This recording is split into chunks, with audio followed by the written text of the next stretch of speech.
മൂസ നബി അലൈഹിസ്സലാത്തു വസ്സലാമിന് ഫറോവയല്ലാത്തവരോടും ഏറ്റുമുട്ടേണ്ടി വന്നിട്ടുണ്ട്. എല്ലാ യുദ്ധത്തിലും അന്തിമ വിജയം മൂസ നബി അലൈഹിസ്സലാമിന് തന്നെയായിരിക്കും. ഇതിൻ്റെ പ്രധാന കാരണം കണ്ടുപിടിക്കാൻ തന്നെ ശത്രുക്കൾ തീരുമാനിച്ചു. ബൽഗാം ഇബ്നു ബഊറ എന്ന സൂഫി വര്യൻ്റെ പ്രാർത്ഥന ആശീർവാദങ്ങളാണ് മൂസ നബി അലൈഹിസ്സലാമിനെ തുണക്കുന്നതെന്നവർ മനസ്സിലാക്കി. ബൽഗാം സൂഫി വര്യനാണ്. സദാസമയവും ഇബാദത്തുകളിലും ദിക്റുകളിലും മുഴുകിയിരിക്കുന്ന മഹാൻ. ഏത് പ്രാർത്ഥനക്കും ഉത്തരം ഉറപ്പുള്ള യോഗിവര്യൻ. പക്ഷേ അദ്ദേഹത്തിന് സുന്ദരിയായ ഒരു ഭാര്യയുണ്ട്, അതിസുന്ദരി. അവൾ അദ്ദേഹത്തിൻ്റെ ഒരു ദൗർബല്യമായിരുന്നു. യുദ്ധത്തിന് പുറപ്പെടുമ്പോൾ മൂസ നബി അലൈഹിസ്സലാം ബൽഗാമിനെ കൊണ്ട് ദുആ ചെയ്യിപ്പിക്കും. ബൽഗാം പ്രാർത്ഥിക്കും. യുദ്ധത്തിൽ മൂസ നബി അലൈഹിസ്സലാം പുഷ്പം പോലെ വിജയിക്കുകയും ചെയ്യും. ഇതാണ് പതിവ്. അക്കാര്യം മനസ്സിലാക്കിയ ശത്രു സൈന്യം ബൽഗാമിനെ വശീകരിക്കാൻ പദ്ധതിയിട്ടു. ഇനി വരുന്ന യുദ്ധത്തിൽ മൂസക്ക് അനുകൂലമായി പ്രാർത്ഥിക്കരുതെന്ന് അപേക്ഷിച്ച രാജകിങ്കരന്മാരോട് അദ്ദേഹം തട്ടിക്കയറി. സത്യത്തിനെതിരെ ഞാൻ പ്രവർത്തിക്കുകയോ? ഒരിക്കലുമില്ല. പക്ഷേ ശത്രു വിഭാഗം നിരാശരായില്ല. പിന്നീട് ബൽഗാമിനെ സമീപിച്ചത് കൊട്ടാരത്തിലെ മന്ത്രിയായിരുന്നു. സത്യത്തിൻ്റെ ഭാഗത്തെ ബൽഗാം നിൽക്കൂ എന്നായപ്പോൾ മന്ത്രി പിന്തിരിഞ്ഞു. അടുത്തത് ബൽഗാമിനെ സമീപിച്ചത് സാക്ഷാൽ രാജാവ് തന്നെയായിരുന്നു. പക്ഷേ രാജാവിനും ബൽഗാമിൻ്റെ നിശ്ചയദാർഢ്യത്തിന് മുമ്പിൽ തലകുനിക്കേണ്ടി വന്നു.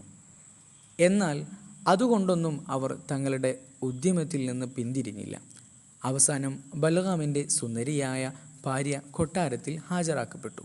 രാജാവ് അവളോട് ബൽഗാമിനെ തങ്ങൾക്ക് അനുകൂലമാക്കാൻ വേണ്ടത് ചെയ്യണമെന്നാവശ്യപ്പെട്ടു. ആദ്യമൊന്നും അവളെയും കീഴ്പ്പെടുത്താനായില്ല. എന്നാൽ രാജാവിൻ്റെ മോഹന വാഗ്ദാനങ്ങളും രാജ്ഞി പദവിയും അവളുടെ മനസ്സ് മാറ്റി. അങ്ങനെ തൻ്റെ ഭർത്താവിനെ കൊണ്ട് മൂസ നബി അലൈഹിസ്സലാത്തു വസ്സലാമിന് പ്രതികൂലമായി പ്രാർത്ഥിപ്പിക്കാൻ അവൾ തീരുമാനിച്ചു.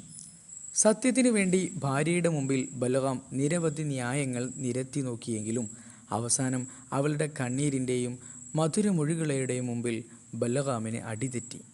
അങ്ങനെ ബൽഗാം പ്രാർത്ഥിച്ചു, നാഥ, ഈ യുദ്ധത്തിൽ രാജാവിനെ വിജയിപ്പിക്കണേ.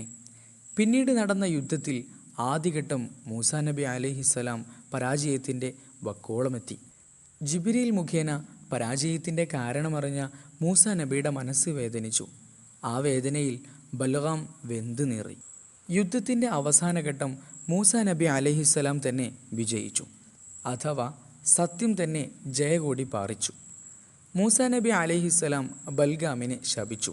പ്രവാചക ശാപമേറ്റ ബൽഗാമിൻ്റെ സ്ഥാനമാനങ്ങൾ നഷ്ടപ്പെട്ടു.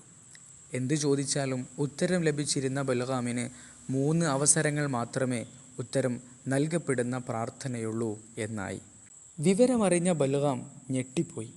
തന്നെത്താൻ ശപിച്ച് ഭാര്യയോട് തട്ടിക്കയറി. പക്ഷേ പെണ്ണല്ലേ സാധനം. അവൾ 1-ാമത്തെ അവസരം ഭർത്താവിനെ കൊണ്ട് തനിക്കനുകൂലമാക്കി. അവളുടെ അഭ്യർത്ഥന പ്രകാരം അയാൾ പ്രാർത്ഥിച്ചു, പടച്ചവനെ, എൻ്റെ ഭാര്യയെ നീ കൂടുതൽ സുന്ദരിയും ആരോഗ്യവതിയുമാക്കണേ. അള്ളാഹു പ്രാർത്ഥന കേട്ടു. സ്വതവേ സൗന്ദര്യവതിയായ ആ സ്ത്രീ കൂടുതൽ സൗന്ദര്യമുള്ളവളായപ്പോൾ ഗതി മാറി സഞ്ചരിക്കാൻ തുടങ്ങി.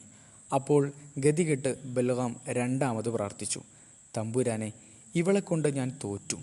ഇവൾ താന്തോന്നിയായി ജീവിക്കുന്നു. അതിനാൽ ഈ പെണ്ണിനെ കണ്ടാൽ വെറുക്കുകയും അറക്കുകയും ചെയ്യുന്ന വിധം വിരൂപയാക്കണേ. നാഥൻ ആ പ്രാർത്ഥനക്കും ഉത്തരം നൽകി. വൃത്തികെട്ട ആ രൂപം കണ്ട് യുവാക്കൾ ഓടിയൊളിച്ചു.